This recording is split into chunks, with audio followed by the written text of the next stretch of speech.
Gas കിട്ടാനില്ല, gas കത്തിക്കാൻ നമുക്ക് മുതലാവില്ല. അതുകൊണ്ട് ഇപ്പോൾ വീണ്ടും നമ്മൾ ആ പഴയ രീതിയിലേക്കായി. വിറക് കത്തിക്കുക, വിറകടുപ്പിൽ. അതുകൊണ്ട് മറ്റേ നമ്മുടെ ഗ്യാസിൽ വെക്കുന്ന പാത്രങ്ങളൊന്നും വെക്കാൻ നിവൃത്തിയില്ല. അതുകൊണ്ട് ഞാനിപ്പോൾ ഇന്നലെ ഒരു ഇരുമ്പ് ചീനിച്ചട്ടി മേടിച്ചു. ആ ഇരുമ്പ് ചീനിച്ചട്ടി മേടിച്ചിട്ട് അതിലേക്ക് കഞ്ഞിവെള്ളം ഒഴിച്ച് വെച്ചു ഇന്നലെ, കണ്ടോ. അപ്പോൾ ഇനി നമുക്ക് ഈ കഞ്ഞിവെള്ളം അങ്ങ് എടുത്ത് കളയാം. എന്നിട്ട് ഇത് മയക്കി എടുക്കണം, കാണിച്ചു തരാം കേട്ടോ. മറക്കി ശരിക്കും നമ്മളങ്ങ് തേച്ച് കഴുകി വൃത്തിയാക്കി എടുക്കണം കേട്ടോ.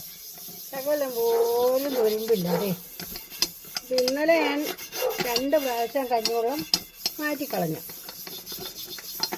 എന്താ ഗ്യാസ് കിട്ടാനില്ല. നമുക്കങ്ങനെ തോപ്പിക്കാൻ പറ്റുമോ? 10-40 ദിവസം കഴിയണം ഒരു കുറ്റി കിട്ടണം. അതുകൊണ്ട് ഞാനിപ്പോൾ വീണ്ടും അടുപ്പിലേക്കായി. നമുക്കെല്ലാവർക്കും അങ്ങനെ ചെയ്യാം. തേങ്ങാപ്പീര ഉണ്ടല്ലോ, തേങ്ങ ചിരണ്ടി എടുത്ത് തിരുമ്മി അതിനെ ഇട്ടൊന്നും അങ്ങോട്ട് പൂത്തെടുക്കണം.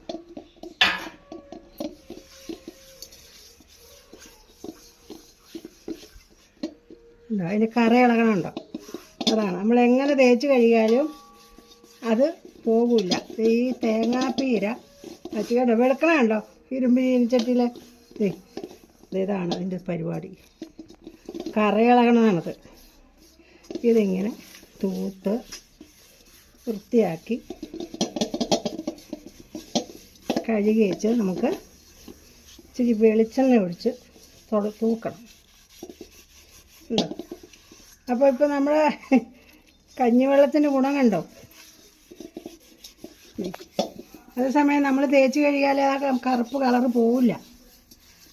കൊഞ്ചുട, പിന്നെ പന്നിയിറച്ചി മേടിച്ചാൽ അത് വയ്ക്കാം, മീൻ വറുക്കാം. അങ്ങനെ ചെയ്യുമ്പോൾ ഇതങ്ങ് മയങ്ങി നല്ലപോലെ കിട്ടും. ഇതുപോലെ എല്ലാവരും ഒന്ന് ചെയ്യണം കേട്ടോ. ഇപ്പോൾ ഞാനിത് കഴുകി കളഞ്ഞ് കാണിച്ചു തരട്ടെ. കരി പോലെ കളഞ്ഞേക്കാം.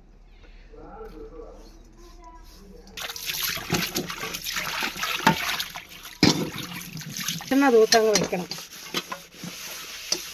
അല്ലെങ്കിൽ നമ്മൾ ഇതിനകത്ത് വെളിച്ചെണ്ണ ഒഴിച്ച് എന്തെങ്കിലും ഉണ്ടാക്കിയാലും മതി. അതിനകത്ത് ഒരു വിഷയമില്ല. ഇത് കണ്ടോ,